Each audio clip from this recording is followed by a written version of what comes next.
नमस्कार दोस्तों, स्वागत है यूट्यूब चैनल गोकुल स्टडी में। और कैसे हैं आप सब? एकदम अच्छे होंगे, एकदम बढ़िया होंगे और पढ़ाई आपकी बढ़िया चल रही होगी।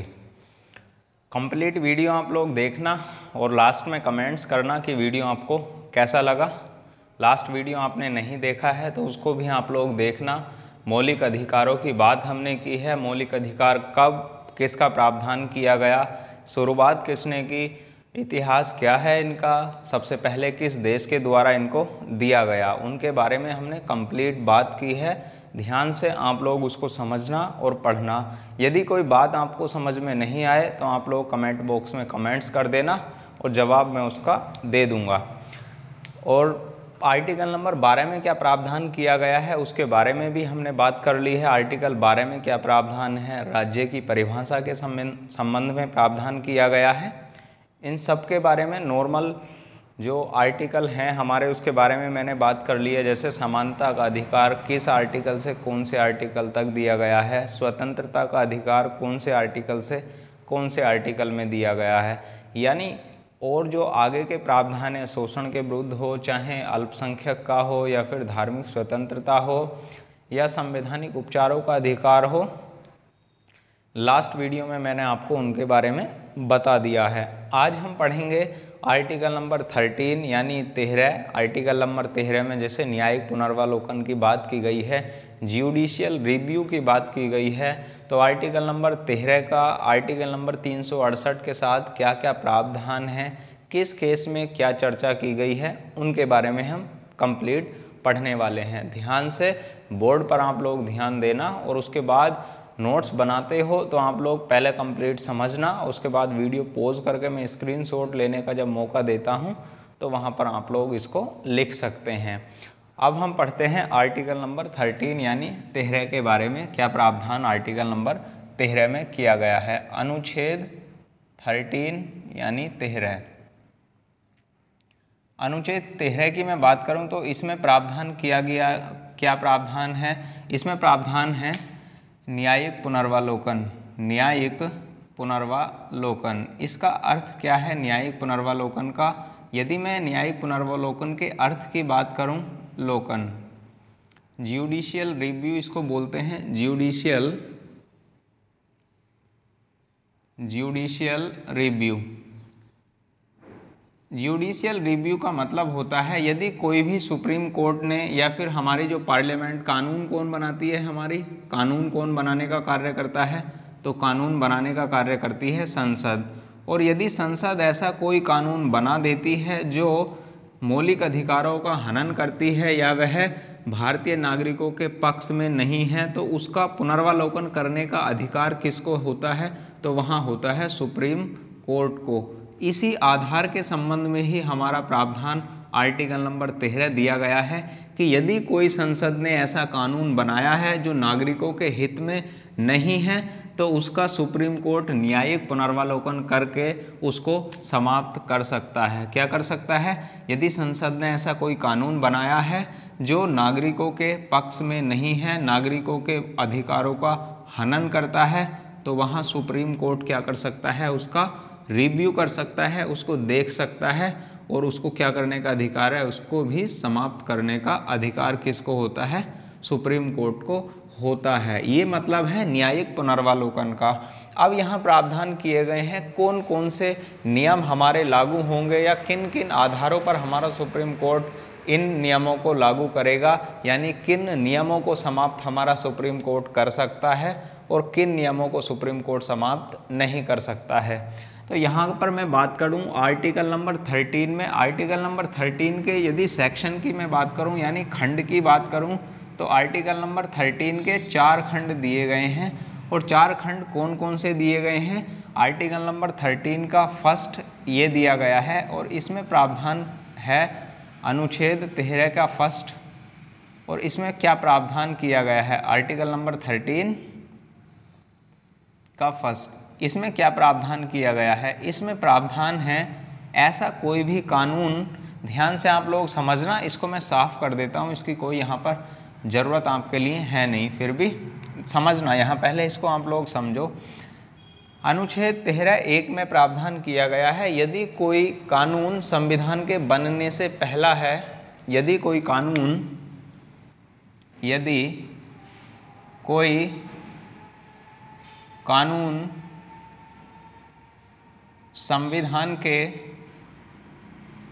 संविधान के बनने से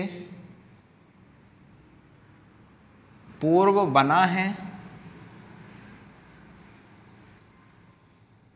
और वह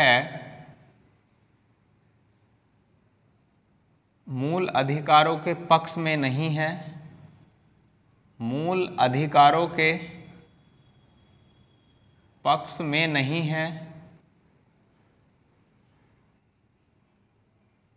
है, तो वह उस स्थिति तक समाप्त माना जाएगा, उस स्थिति तक समाप्त माना जाएगा, समाप्त माना जाएगा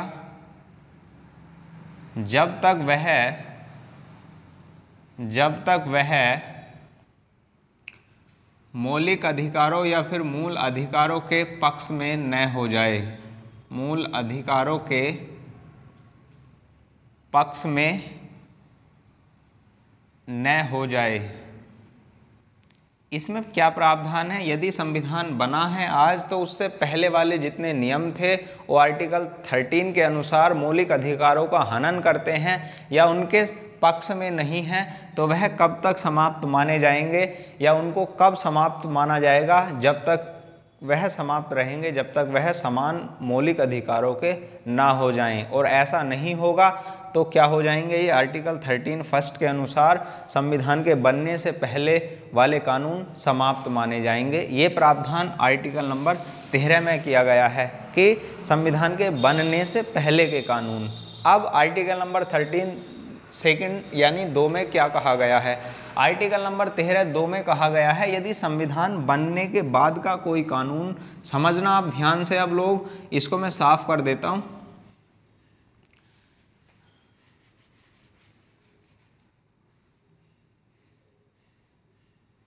संविधान से समझना, यहां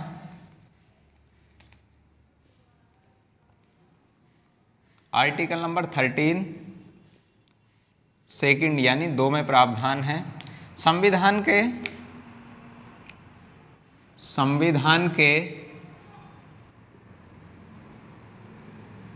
बनने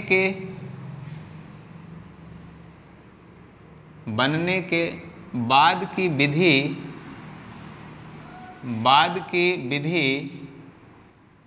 तब तक समाप्त मानी जाएंगी, तब तक समाप्त मानी जाएंगी या तब तक अप्रभावी मानी जाएंगी, अप्रभावी मानी जाएंगी जब तक वह मूल अधिकारों के पक्ष में न हो जाएं, पक्ष में न हो जाएं।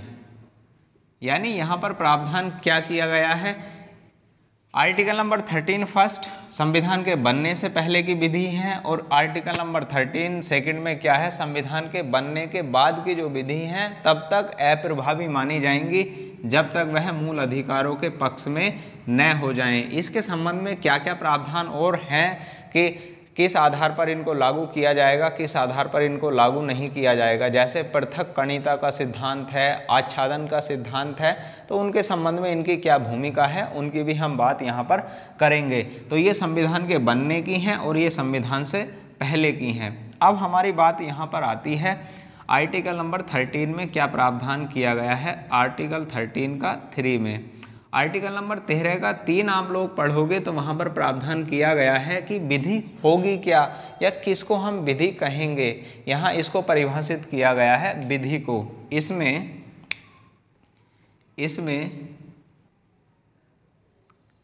विधि को परिभाषित किया गया है, विधि को परिभाषित किया गया है। और क्या क्या है इसमें, कौन कौन से हम किसको कहेंगे, विधि हम किसको कहेंगे या फिर कानून हम किसको कहेंगे, राज्य या फिर संसद के द्वारा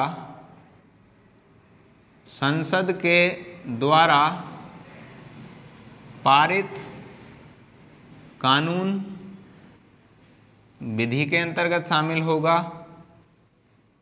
अधिसूचना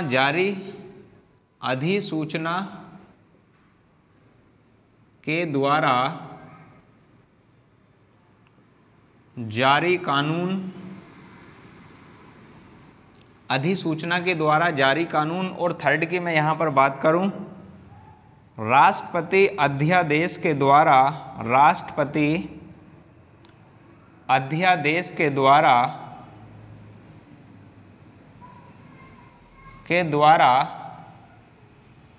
जारी, राष्ट्रपति द्वारा जारी अध्यादेश, यहाँ ऐसे लिखेंगे हम लोग, राष्ट्रपति द्वारा जारी अध्यादेश। ये भी कहाँ शामिल होगा, ये भी शामिल होगा विधि के अंतर्गत, विधि में ही शामिल होगा। इसका आप लोगे स्क्रीनशॉट और उसके बाद हम समझेंगे यहाँ पर आर्टिकल नंबर 13(4) यानी 13(4) में क्या प्रावधान किया गया है और उसको कब जोड़ा गया था। और उसके बाद हम इसके साथ पढ़ेंगे अनुच्छेद 13 के अनुसार 368 का, अनुच्छेद 368 का संबंध क्या है, कि किसके साथ इनका न्यायिक पुनर्वलोकन कर सकता है या फिर नहीं कर सकता, तो उसके बारे में हम पढ़ेंगे। पहले आप लोग इसका स्क्रीनशॉट ले लो, फिर बात करते हैं हम नेक्स्ट के बारे में।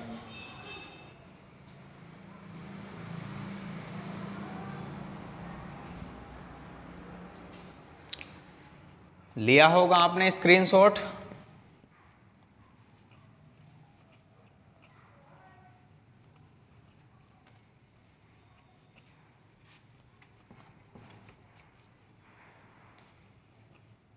अब हम बात करते हैं अनुच्छेद 13(4) की। अनुच्छेद 13(4) में क्या प्रावधान किया गया है। अनुच्छेद 13(4) की मैं बात करूं तो इसको जोड़ा कब गया था, तो 24वें संविधान संशोधन द्वारा, 24वें संविधान संशोधन 1971 के द्वारा जोड़ा गया था। और इसमें क्या जोड़ा गया था, इसमें कहा गया था अनुच्छेद 368 के तहत, यानी जितने भी हमारे संसद यदि कोई भी कानून बनाती है और जो अनुच्छेद 368 के अनुसार बनाती है, जो संविधान में जैसे साधारण बहुमत है, विशेष बहुमत है, राज्य और ओनली एक तो होता है साधारण बहुमत, एक होता है विशेष बहुमत। तो साधारण बहुमत का तो मतलब होता है संसद अपनी जो वोटिंग है उसमें उपस्थित होने वालों का, जो उपस्थित होने वाले सांसद होते हैं उनका बहुमत होना चाहिए। और विशेष बहुमत का मतलब होता है संसद का बहुमत होना चाहिए प्लस किसका, राज्यों का बहुमत होना चाहिए। तो वहाँ पर ये प्रावधान किया गया है कि अनुच्छेद 368 के तहत यदि कोई भी कानून बना है तो वह आर्टिकल 13 के अनुसार क्या होगा, न्यायिक पुनर्वलोकन में शामिल नहीं किया जाएगा। इसमें जोड़ा गया था, इसमें अनुच्छेद 368 के तहत पारित कानून आर्टिकल 13 के अनुसार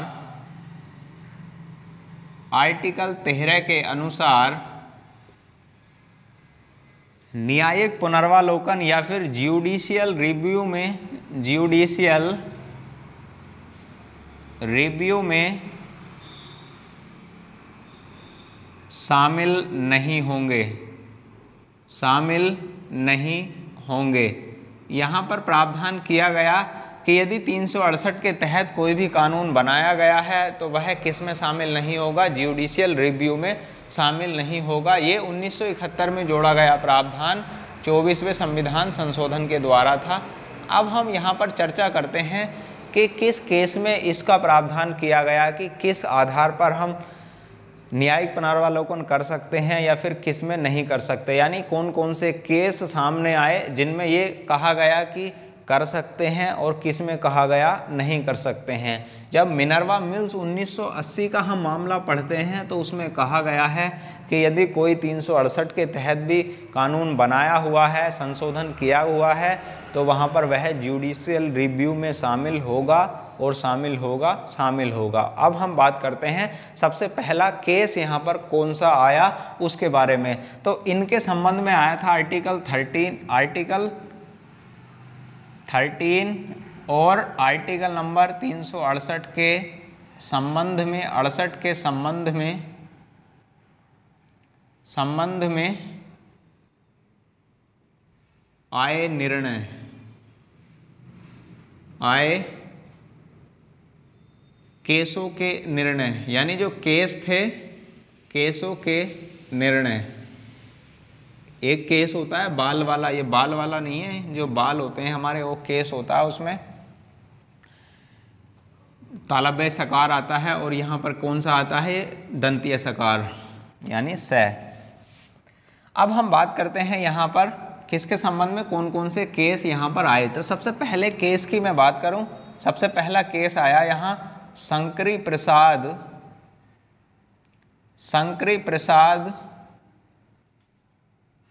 बनाम भारत संघ 1951 का मामला यहाँ पर आया, जब सुप्रीम कोर्ट से यह पूछा गया कि क्या 368 के तहत यदि कोई कानून या संशोधन पारित किया जाता है, संशोधन होता है या कानून बनाया जाता है, तो वह न्यायिक पुनर्वालोकन आर्टिकल 13 के अनुसार वह शामिल होगा या फिर नहीं होगा। तो इसमें निर्णय दिया गया था, इसमें सुप्रीम कोर्ट ने आर्टिकल 368 के तहत, आर्टिकल 368 के तहत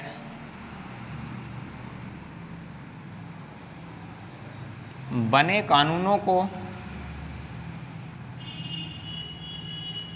जुडिशियल रिव्यू, बने कानूनों को आर्टिकल 13 के अनुसार, आर्टिकल 13 के अनुसार जुडिशियल रिव्यू में शामिल नहीं करने की बात की गई, नहीं किया जाएगा।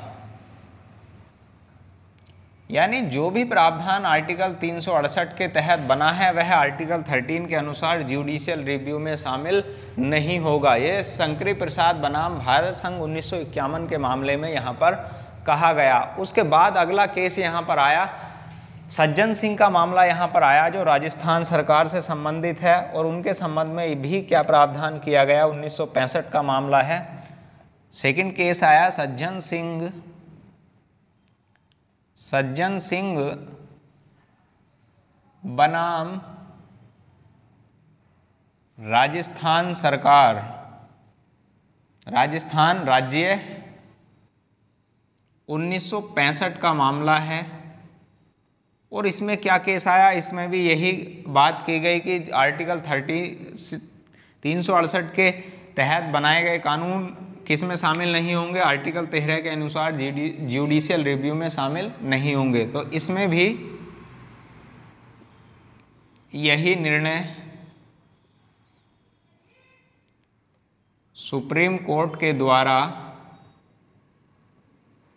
सुनाया गया,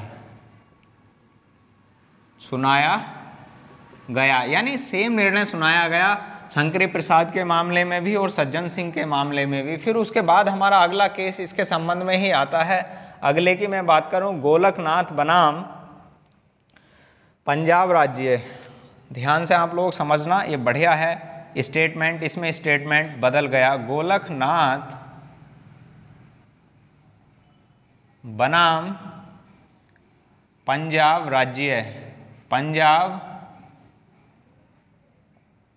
राज्य 1967 का मामला है। और इसमें कहा गया, इसमें क्या हुआ, निर्णय परिवर्तित हो गया और इसमें कहा गया चाहे 368 के तहत बनाया गया कोई भी कानून हो जिसको संसद बनाती है, वो किस 368 के तहत ही क्यों ना बनाया गया हो, तो वह किसके अंदर शामिल होगा, आर्टिकल नंबर 13 के अनुसार न्यायिक पुनर्वालोकन में शामिल होगा। इसको भी ज्यूडिशियल रिव्यू में शामिल किया जाएगा। यानी यदि हनन होता है मौलिक अधिकारों में तो वह क्या कर सकता है, इसका हनन कर सकता है। हनन करता है तो वह कानून किस में शामिल होगा, ज्यूडिशियल आर्टिकल 13 के अनुसार उसमें शामिल होगा। तो इसमें क्या निर्णय दिया गया, इसमें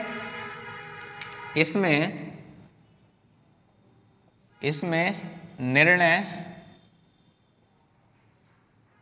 परिवर्तित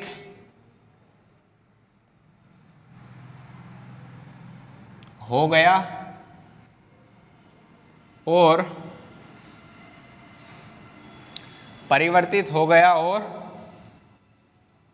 आर्टिकल 13 में ज्यूडिशियल रिव्यू में इसको शामिल किया गया, ज्यूडिशियल रिव्यू में इसको शामिल किया गया। ये भी आप लोग ध्यान यहां पर रख लेना। इसका स्क्रीनशॉट लो आप लोग और उसके बाद हम बात करते हैं और क्या केस सामने आए हमारे।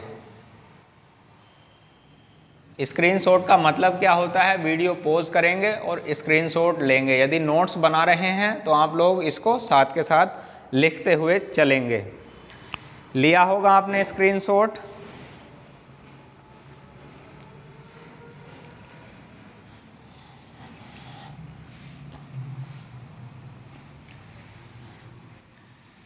ध्यान से आप लोग इसको समझते हुए चलना, कोई भी हम एक्स्ट्रा बात नहीं करते हैं पढ़ते हुए, तो आप लोग समझ ही सकते हैं इसको।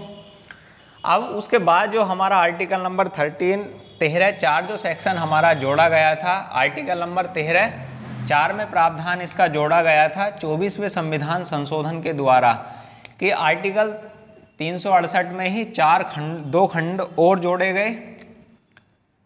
24वें संविधान संशोधन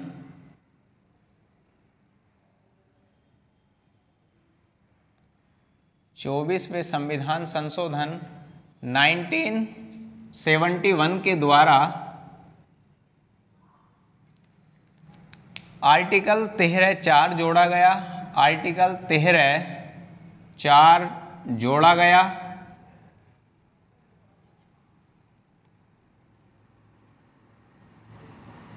और इसमें आर्टिकल 368 के तहत, आर्टिकल 368 के तहत किए गए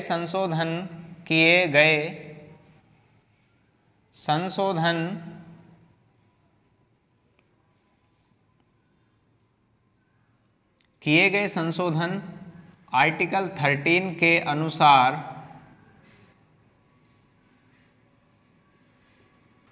ज्यूडिशियल रिव्यू में शामिल नहीं होंगे, ज्यूडिशियल रिव्यू में शामिल नहीं होंगे।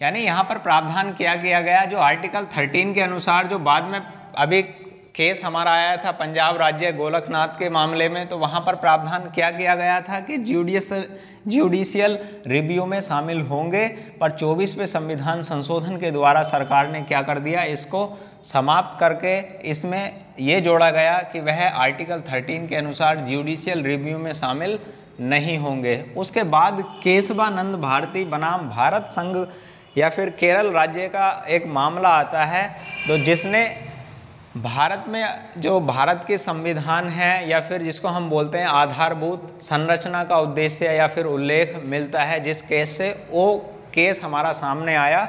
इसके बाद फिर इसके बाद हमारा कौन सा केस सामने आया? केशवानंद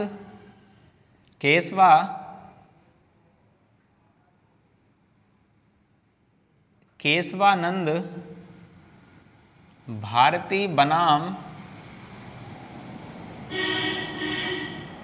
केरल राज्य। और कब का मामला है? 1973। जब मैंने आपको प्रस्तावना भी बताई थी तो वहाँ पर इन केस के बारे में भी बताया था, और वापस से इसको आप लोग सुन लो। केशवानंद भारती बनाम केरल राज्य में भी प्रावधान आया 1973 के मामले में कि इसका कोई प्रावधान नहीं है कि आर्टिकल 368 के तहत किए गए संशोधन आर्टिकल 13 के अनुसार किस में शामिल नहीं होंगे? ज्यूडिशियल रिव्यू में शामिल नहीं होंगे। तो इसमें भी क्या सामने आया केस? इसके द्वारा या इस केस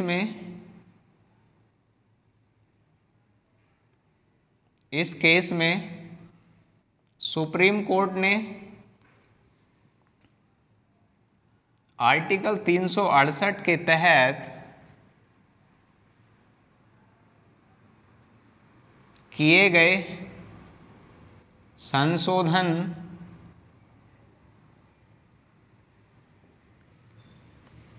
आर्टिकल 13 के अनुसार ज्यूडिशियल रिव्यू में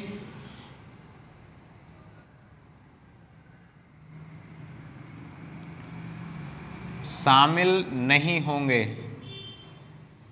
ये केस सामने यहाँ पर आया कि जो आर्टिकल 368 के तहत बदलाव होगा, संशोधन होगा, वह आर्टिकल 13 के अनुसार ज्यूडिशियल रिव्यू में शामिल नहीं होगा। ये केस भी इसमें सामने आया, यही निर्णय सामने आया। पर इसमें एक निर्णय जो बहुत अच्छा है, ये सामने आया कि इसके अनुसार, इसी केस में आया था कि इसमें आधारभूत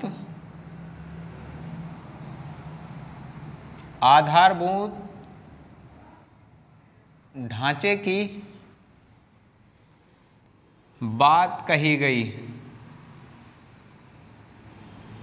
किसकी बात की गई? आधारभूत ढांचे की बात की गई। यानी जब हम आधारभूत ढांचे की बात करते हैं, या फिर यहाँ पर पूछा गया सुप्रीम कोर्ट से कि आधारभूत ढांचा होता क्या है, तो आधारभूत ढांचे में ये सुप्रीम कोर्ट ने जवाब दिया कि परिस्थिति के अनुसार हम इसको परिभाषित करेंगे।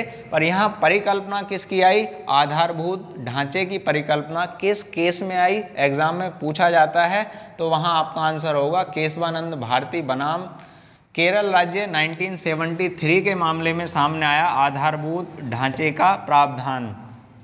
क्या होगा आधारभूत ढांचा? ये सुप्रीम कोर्ट ही परिभाषित समय समय पर करेगा। यदि कोई केस सामने आता है तो उसको भी आप लोग याद रखना, ये एग्जाम में पूछा जाने वाला सवाल है। अब हम बात करते हैं उसके बाद यदि कोई ऐसा बदलाव आया कि जो हमारा जुडिशियल रिव्यू में शामिल होते हैं, आर्टिकल 368 के तहत किए गए संशोधन, तो बिल्कुल शामिल होते हैं। सबसे पहले मैंने आपको बताया था कि मिनर्वा मिल्स 1980 का मामला सामने आया। मिनर्वा मिल्स बनाम भारत संघ 1980 के मामले में प्रावधान क्या है, उसको बढ़िया से ध्यान से आप लोग समझना। इसमें प्रावधान आया कि जितने भी हमारे कानून होते हैं वह जनता के लिए या भारत के नागरिक हैं उनके अधिकारों के हित में ही होते हैं। उनके नागरिकों के अधिकारों की रक्षा करेंगे, चाहे वह 368 के तहत किया गया बदलाव हो या फिर किसी और आर्टिकल के अनुसार किया गया संशोधन हो, तो वह ज्यूडिशियल रिव्यू में शामिल होगा ही होगा। तो इसमें क्या प्रावधान आया?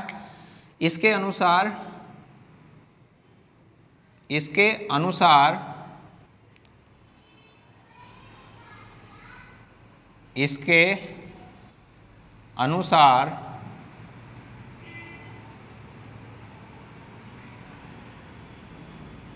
यदि कोई कानून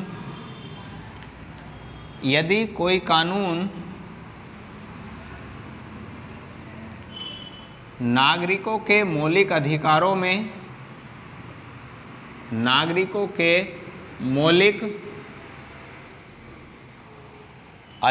में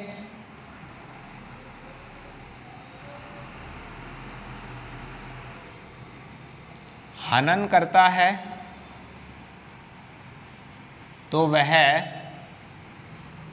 चाहे वह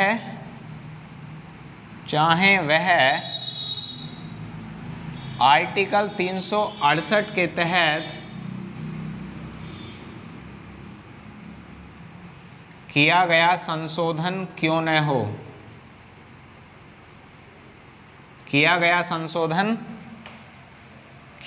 हो,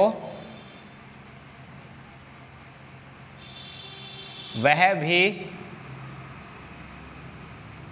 आर्टिकल 13 के अनुसार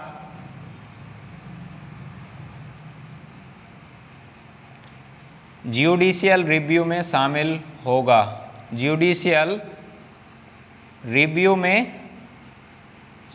होगा।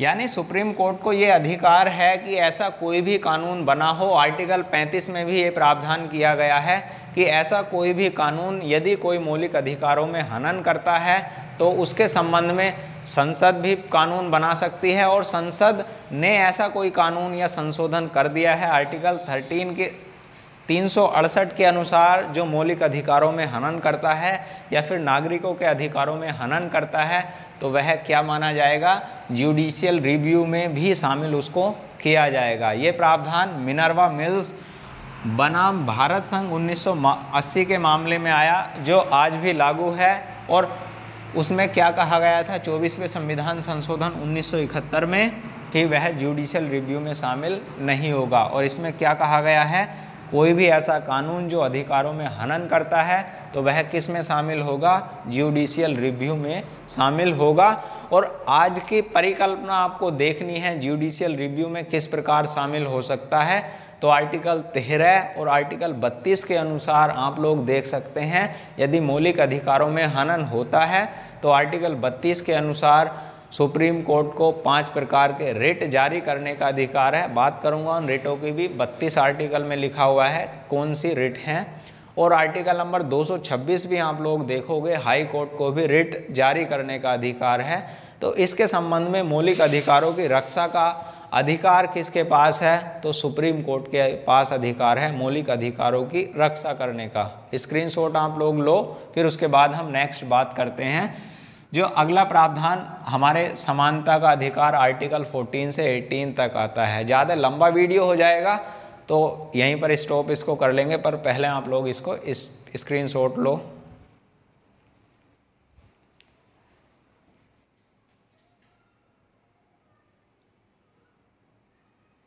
लिया होगा आपने स्क्रीनशॉट। और स्क्रीनशॉट का मतलब क्या होता है, वीडियो पॉज करनी है और उसके बाद आपको स्क्रीनशॉट लेना है। और हाँ ना कुछ बोलना है आपको, ऐसा नहीं शांत बैठे हुए आप लोग इसको देख रहे हो। पसंद आया है ना, तो आप लोग कमेंट्स में हाँ ना कुछ तो आपको लिखना ही पड़ेगा यदि आप लोग पढ़ रहे हो तो।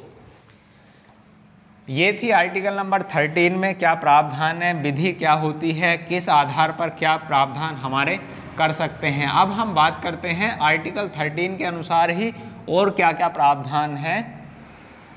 जैसे अभी मैंने बात की थी कि आर्टिकल 13 का फर्स्ट खंड एक ही मैं बात कर रहा हूँ कि पहले कानून बने हुए हैं तो उनके संबंध में क्या प्रावधान है।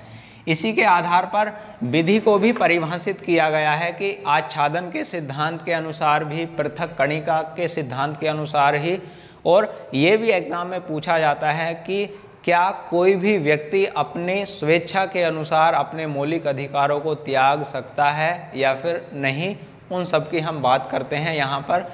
ऐसा कोई भी सवाल जो एग्ज़ाम में पूछा जाएगा, ये नॉर्मल एग्ज़ाम की मैं बात नहीं कर रहा, स्टैंडर्ड एग्ज़ाम की मैं बात कर रहा हूँ, जिसमें राइट करने के लिए आता है, वहाँ भी आप लोग आंसर लिख सकते हैं। तो हम बात करते हैं विधि के संबंध में। आर्टिकल 13 के अनुसार आच्छादन या फिर पृथक्कणिता के सिद्धांत क्या क्या हैं, जिनके संबंध में यदि कोई कानून बना हुआ है पहले का तो किस प्रकार प्रभावी होता है मौलिक अधिकारों पर और किस प्रकार प्रभावी नहीं होता, उनके बारे में हम बात यहाँ पर करते हैं।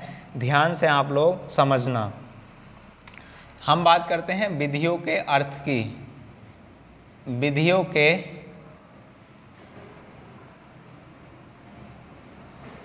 अर्थ और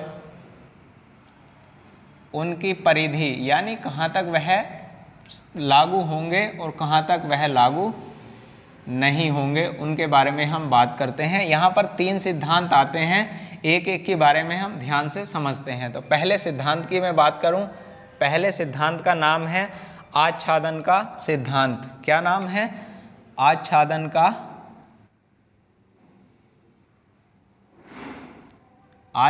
का सिद्धांत, और इसको बोलते हैं इंग्लिश में डॉक्ट्राइन ऑफ एक्लिप्स। क्या बोलते हैं?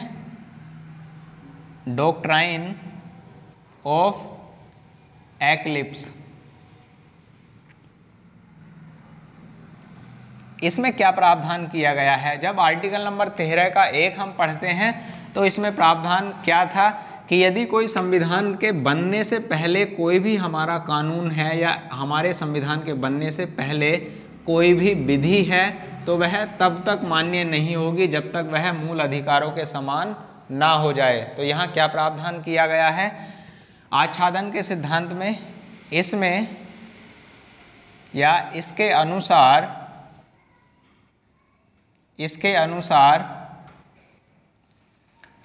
संविधान बनने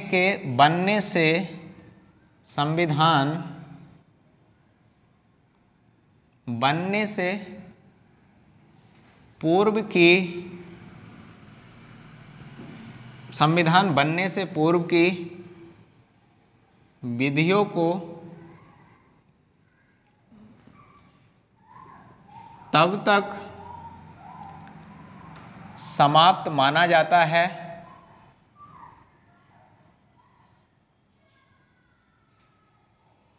जब तक वह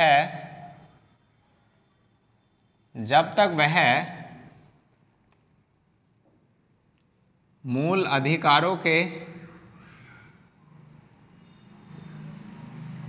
समान न हो जाएं। यानी वो तब तक तो कैसे रहेंगे? ढके रहेंगे वह कानून और अलग नहीं होंगे जब तक हमारे मौलिक अधिकारों के समान नहीं होंगे, तब तक क्या माने जाएंगे? वह समाप्त ही माने जाएंगे। ये किसका सिद्धांत है? आच्छादन का या फिर डॉक्ट्राइन ऑफ एक्लिप्स का। आर्टिकल 13 फर्स्ट का जो एक सिंगल प्रावधान है पहले का, उस पर यह प्रावधान हमारा लागू होता है। ये भी आप लोग ध्यान से याद रखना। अब हम बात करते हैं दूसरा सिद्धांत यहाँ पर क्या है। तो उस सिद्धांत की हम बात करते हैं, वह है पृथक्कणिता का सिद्धांत। पृथक्कणिता का सिद्धांत, और इसको बोलते हैं doctrine of severability. Doctrine of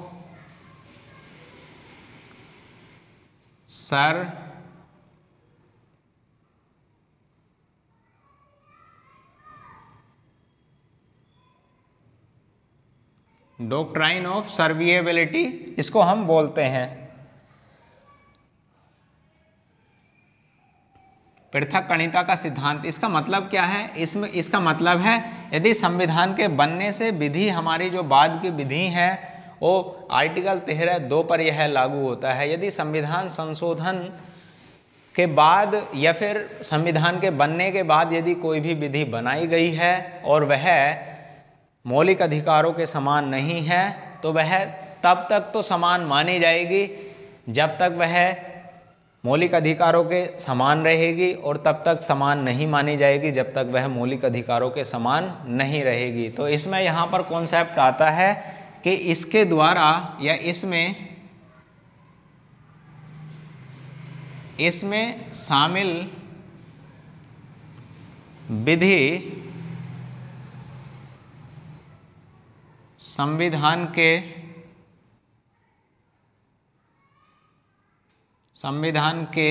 बनने के बाद की शामिल होती हैं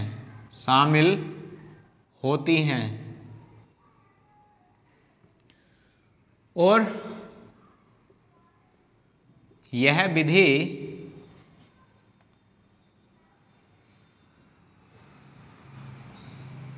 तब लागू होंगे जब वह मूल अधिकारों के समान हो जाएंगी। मूल अधिकारों के समान हो जाएंगी। यहाँ इसको ध्यान से आप लोग समझो, हो जाएंगी, ये इसका अर्थ क्या है। यदि कोई भी संसद ने कानून बनाया और वह कानून मौलिक अधिकारों के पक्ष में नहीं है और कुछ उस कानून के प्रावधान मौलिक अधिकारों के पक्ष में हैं, तो जो मौलिक अधिकारों के पक्ष में कुछ प्रावधान हैं वह तो लागू हो जाएंगे, पर जो बचे हुए प्रावधान हैं वह उन पर क्या लग जाएगा, ग्रहण लग जाएगा। उन पर क्या लग जाएगा, ग्रहण लग जाएगा। इस तरीके की कॉन्सेप्ट इसमें शामिल है। यानी पूरा संशोधन या पूरा कानून समाप्त नहीं होगा। यदि उस कानून में कोई बदलाव कर दिया जाता है तो वह किस में शामिल हो जाएगा, वह इसी के अनुसार, आज पृथक्करणिता के सिद्धांत के अनुसार ही आर्टिकल नंबर 13 में किस में शामिल हो जाएगा, विधि में शामिल हो जाएगा, और जो प्रभावी रूप से नागरिकों के लिए होगा। यदि समाप्त होगा, पूरा समाप्त नहीं होगा, उस पर ग्रहण लग जाएगा। जो सिर्फ कौन से हैं, जो मौलिक अधिकारों के समान नहीं हैं, और जो मौलिक अधिकारों के समान हैं तो उन पर क्या है, लागू हमारी ये नॉर्मल तरीके से हो जाएगा। ये प्रावधान आता है पृथक्करणिता का सिद्धांत के मामले में। और यहीं पर आता है कि क्या कोई व्यक्ति या कोई नागरिक अपने मौलिक अधिकारों को त्याग सकता है या फिर नहीं त्याग सकता, उनके संबंध में हम यहाँ पर बात करते हैं। ध्यान से आप लोग समझो, उसको बोलते हैं अधित्याग का सिद्धांत। क्या बोलते हैं, अधित्याग का सिद्धांत।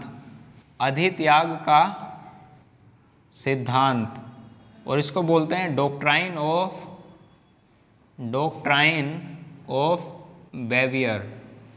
वेवियर। इसमें क्या शामिल होता है, तो इसमें शामिल होता है कि इसमें कहते हैं सुप्रीम कोर्ट से पूछा जाता है कि कोई भी व्यक्ति अपने मौलिक अधिकारों को त्याग सकता है या फिर नहीं त्याग सकता, तो इसमें इसके अनुसार शामिल सुप्रीम कोर्ट कहता है, इसमें इसके अनुसार कोई भी नागरिक अपने मूल अधिकारों का त्याग नहीं कर सकता है, त्याग नहीं कर सकता है।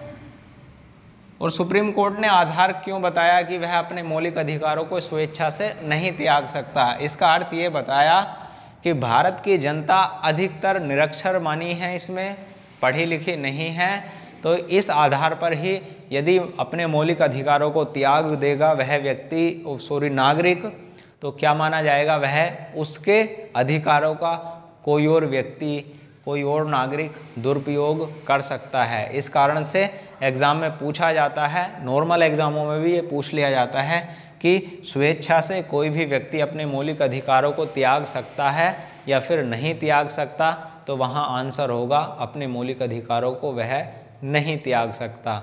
ये 3 सिद्धांत हैं विधियों के अर्थ के संबंध में और उनकी परिधि कहाँ कहाँ तक लागू, ये संविधान के जो प्रावधान है वो लागू होते हैं, जो मौलिक अधिकारों के प्रावधान लागू होते हैं। कैसा लगा वीडियो आप लोगों को कमेंट बॉक्स में आप लोग लिखना, और पसंद आए तो आप लोग इसको शेयर भी कर देना। ऐसा कोई पॉइंट नहीं छूटेगा जो आपके छूट जाए और फिर आपको लगे कि ये पॉइंट छूट गया है, ये कराना है, तो आप लोग आसानी से कमेंट बॉक्स में लिख सकते हैं। ओनली आर्टिकल 13 के लिए इतना बड़ा वीडियो बन चुका है, तो आप लोग देख सकते हैं कि जब हम कंप्लीट सारे के सारे पढ़ेंगे समानता के अधिकार, तो ऐसा कोई पॉइंट नहीं छूटने वाला जो एग्ज़ाम में पूछा जाए। ध्यान से पहले आप लोग इसका स्क्रीनशॉट ले लो और फिर उसके बाद हम नेक्स्ट वीडियो में मिलते हैं। Thank you, all the best. और शेयर आप लोग इसको कर देना, ये तो मेरा अधिकार भी है कहने का कि आप लोग इसको शेयर करो, और लाइक तो आपका अधिकार है इसको लाइक करने का। फ्री में वीडियो आपको नहीं देखना है, लाइक कर दिया करो। Thank you, all the best. ले लो स्क्रीनशॉट।